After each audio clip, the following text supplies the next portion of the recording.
Okay, Season 3 of The War Within is finally arriving, and there's a lot of content opening August 5th. New systems, new gear, new dungeons, delves, crafting, rep farms, and even your brand new artifact cloak. And if you log in without a plan, you could easily end up falling behind before the real grind even begins. So in this video, I'm going to be walking you through exactly what to do opening week, from top priority all the way down to the stuff you could hold off on. I'll show you what to focus on first, what gives the biggest rewards, and how to get ahead before keys and raids unlock the following week. Now, let's get into it. Okay, ladies and gentlemen, the wait is finally over. To everyone who's watched, subscribed, commented, and believed in the channel, our brand new limited edition merch drop is finally here, and it represents everything we're about at the Comeback Kids.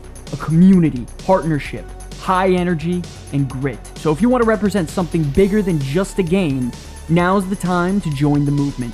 You can check out the brand new merch live now in the link in the description below or at cbkmerch.shop, because it's never too late for a comeback.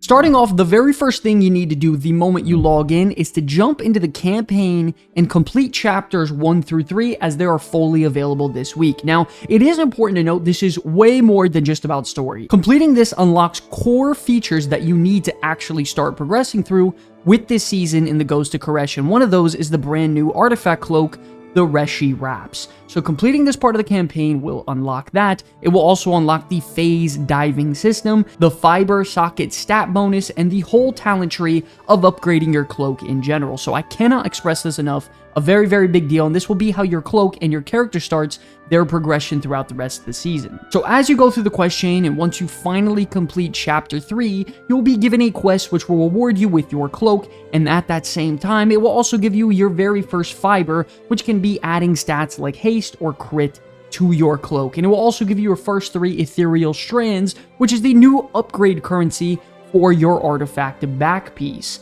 After you invest those points, you'll do a super short tutorial, pretty much introducing you to the phase diving system, which at the end of it will unlock you the first talent node, which will increase your cloak to item level 701. From there, you will have free range to enter the phase diving mechanic and start unlocking special effects for your character, depending, of course, on your spec. Something important to note is that the first week we should only get 1 talent point, and we'll consecutively earn these over time to progress the tree. These weekly strands can be earned from delves, dungeons, PvP, raid bosses, etc., but only after the tutorial is complete. So just to reiterate, the campaign is by far the most important thing to focus on early on in the season. Get it done, unlock all the systems, and you should be good to go. It's very critical to have all this done before week 2 arrives, so you'll be ready for phase diving and further content. Next up, it's highly important to make sure you take down the brand new world boss, Reshii the Untethered. This guy should be live week 1 in the middle of Koresh, and he's your first easy shot at free champion gear, specifically Warbound champion loot, which can be upgraded all the way up to item level 704 if you keep up with your crest and tracks. Even if the item he drops for you can't be used on your main character, you can save it for an alternate character or keep it in your Warbound bank to transfer around your account. Remember, you can kill him just once per week, and he counts toward your Great Vault slots, so make sure to knock this out. Next up, while you're out in the world, don't forget to open up that map and start knocking out some world quests. This is where you're going to start farming your first batch of Weathered Harbinger crests. This will also gain you some early reputation opportunities as well, and begin setting up one of the patch's biggest seasonal features, which of course is the ecological succession. It's very important to note that every world quest in the new zone will drop Weathered Crest, which are used to upgrade Explorer and Adventurer track gear. This is your very early gearing path before you really step foot into dungeons. Plus, they also count towards your weekly quest progress, and they can even drop ethereal strands for your Reshii Wraps if you have already unlocked them through the campaign. A very big tip is that before you dive in, to make sure you try to grab a Renown contract for the Koresh Trust faction on tier 3 if there are any up in the auction house. This will give you plus 15 extra reputation per world quest that you complete, which of course does add up fast and over time. This will help you unlock a bunch of things for the faction later on down the line, so go to the auction house, buy a tier 3 if there are any available, and activate it as soon as possible. Now let's talk about also the Eco Dome system. This gameplay feature won't be fully unlocked in week 1, but the introductory quest will be live. This week, you should be able to at least start the quest line in Tazavesh, you complete some light story quests with Venari, recruit your first expert, and even bring in the honeybees. This will eventually turn into a major weekly progression hub, but for now, you're just going to be getting things started, so you'll be able to fully go into this without wasting any time in week 2. Think of it just as a warm-up week for this feature before all the loops open up for it. So once this go live, the rewards are pretty solid early on in the season. It will give you, your usual veteran gear, the crest, the currencies, and potentially even some pets or mounts from the Pinnacle Cache as well. So don't forget, if you want to stay ahead, get these quests done, and get ready for August 12th. Next up, one of the easiest ways you can actually boost your item level in the very first week that not a lot of people talk about is through crafting the enchanted weathered gear. Now, believe it or not, the weather gear that you can craft early on goes up to 675 item level, which is very close to being on the same level as champion track gear. Don't forget that this does not require a spark either. Just like in seasons 1 and 2, you can craft this gear just using the weathered crest conversion at the vendor in Dornogal. After that, you use some basic reagents, put it as a crafting order, and you can start filling out some weaker slots on your character, or even catching up on some undergeared alternate characters as well. This is a great way to make sure you have a couple of pieces crafted and ready to go for Mythic Zeros, or even completing delves all on your own. Now, if when it comes to weathered crest, you can start earning these from outdoor events, heroic dungeons, and delves tier 1 through 5. So if you give a slight focus on any of this content,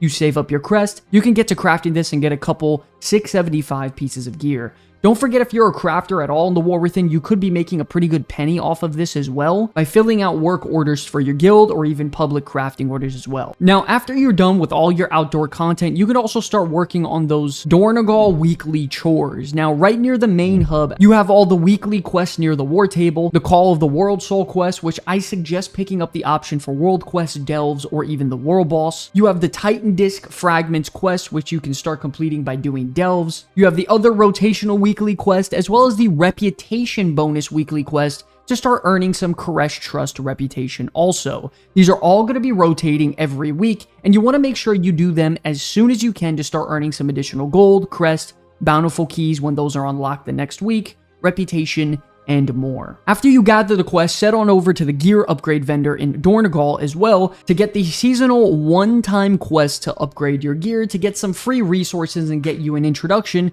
into how the gear upgrade system works.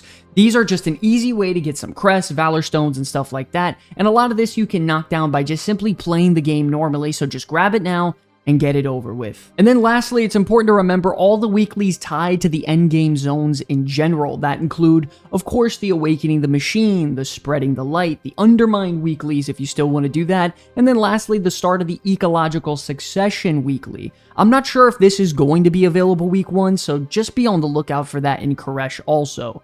Remember, these tie directly into the endgame progression systems that give you gear, gold, crest, bountiful keys next week, as well as some other stuff. This is all very key in progressing your character, so you want to make sure you're locked and loaded, ready to go for those August 12th. Now, heading into the real meat of content and stuff that's going to be a little bit difficult, you will have access to Heroic and Mythic Zero dungeons right away, and this is where the actual structured gearing loop will begin. Of course, you have your heroic dungeons that drop 665 item level gear, which is decent, of course, but if you have anywhere near 665 item level, you could skip this entirely and head right into Mythic Zeros. Mythic Zeros drop 681 item level loot, which is very high, and it's gear that can be upgraded all the way up to 704 item level, which is very massive if it's going to give you some of your best in slot stats. Now, every Mythic dungeon should be on a weekly rotation, which means you run them once per week on each character for a chance at some solid loot.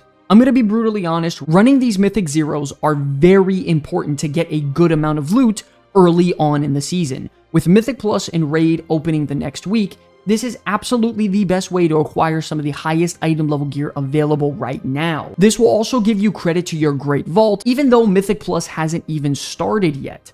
Additionally, at the end of Mythic Zeros, I believe you get 15 carved crests, which is great for progressing through those champion pieces as well. A pro tip I highly recommend is to stack a group for Mythic Plus with as many classes that share your armor type as possible. So if someone picks up a piece of loot they already have, they can simply trade it freely amongst the group, and it'd be very easy to progress everyone in your party. If you combine this with some of the early crafted weathered pieces for your character, you'll be in great shape by the time Mythic Plus and Raid launches next week. So by doing this, you progress your vault, you get carved crests, which is crucial early on in the season, you have a chance at a ton of champion loot, and you'll be learning the dungeons and their mechanics to prep for Mythic Plus as well. Moving on next, we also have delves, because of course this is one of the more important things you do want to focus on this week. Before you worry about rewards though, it's important to note that you gotta make sure you unlock every tier of delves early on, so start running through each of the tiers, knock them all out, and get up to tier 11. After you unlock all difficulty tiers, this will open up your loot ceiling substantially and prepare you for Gilded Crest, Hero Track Gear, and eventually Bountiful Delves next week. It's important to know that right now, Bountiful Delves will not be available week 1. Delve keys will also not be available, and I believe this week you won't be able to earn Gildeds from tier 11, so your priority this week is to just set it all up so that for next Tuesday, you're ready to go. So what you should do right now is work on your weekly delve quests for some undercoin, the availability to run all these delves and push through your weekly vault, earn some Delver's Journey, and some other basic rewards. Once again, just keep an eye out if the gilded hashes are available on tier 11 this week. I don't think they will be, but if they are, that can give you 21 gilded crest, which will instantly shoot delves to the #1 priority to focus on this week. This is all prep work you want to do en route for the real power push once again when Season 3 fully launches on August 12th. Additionally, this week you'll also have access to a brand new Renown track called the Koresh Trust Renown. This faction gives you some solid power, gold potential, profession boost, and a lot of different rewards that you can get really early on in the track. This reputation track will start passively increasing as you complete quests, activities across Koresh after you've unlocked it through the campaign. This includes world quests, storylines, rares, side objectives, pretty much everything under the sun in Koresh. At Renown level 3, you unlock a brand new weekly quest in Tazavesh. At Renown track 5, you will earn profession recipes like the fibers for your Reshii Wraps, contracts for the extra reputation and world quest, and the Vantish runes for the Manaforge Omega raid. As you progress further, you can earn some loot and other rewards, but the reason this is so important week 1 is because the faster you start leveling this up, the sooner you get to craft higher quality gear and earn all of these rewards account-wide. You want to get this going across your account for your main and alternate characters so you can boost their power substantially easier. Don't sleep on this, start farming this out as soon as possible. And then of course, if you're looking to play some other alternate characters, I would also highly recommend diving into them slightly if you have some extra time before the weekly reset. Like most people, your alternate character probably doesn't have the best gear out there, so personally what I'm going to be doing is going across my main alternate characters and at least doing some mythic zeros on them to try to target farm some champion loot. I'm going to be taking a couple buddies from the guild, stack as many of them with the same armor types as possible, and spam some dungeons while I try out some new builds. This will probably be the fastest way to get some quick and easy gear for your characters if you're not worried about anything else on them at the moment. But okay, ladies and gentlemen, now let's wrap it up with a quick priority checklist. If you remember one thing from this video only, let it be this section. And don't forget to take a screenshot of this as well. So here's exactly what I'm going to be doing the first week of Season 3 on August 5th. Number 1, quickly complete the campaign to unlock the Reshii Wraps cloak, the phase diving system, and the cloak talent point system. After that, quickly kill the world boss for a free piece of champion warbound loot, and buy a tier 3 Koresh Trust contract if there are any available on the auction house. From there, knock out world quests to start earning weathered crest and progress your renown track, and begin the start of the ecological succession intro quest and be ready for the full weekly loop in week 2 on August 12th. If you need the gear, craft Enchanted Weather 675 item level gear, as these do not require a spark and it's just very easy loot to pick up. After that, pick up all of your weeklies in Dornogal and complete them as well. Run your Mythic Zero dungeons and try to stack as many of the same armor type as possible, as this is your best opportunity at raw power upgrades. From there, clear up to tier 11 on your delves to prepare for your gilded and bountiful delve farm this upcoming Tuesday and complete the weekly delve quest. After all this, continue to work on your Koresh Trust Renown, because the sooner you level this up, the better you progress your account overall. And if you have some extra time, try to run some Mythic Zeros on alternate characters that you would like to play. Don't forget, ladies and gentlemen, we do stream our World of Warcraft weekly show here live on YouTube and Twitch, and we just broke our record of having over 200 live viewers. It was such an awesome show.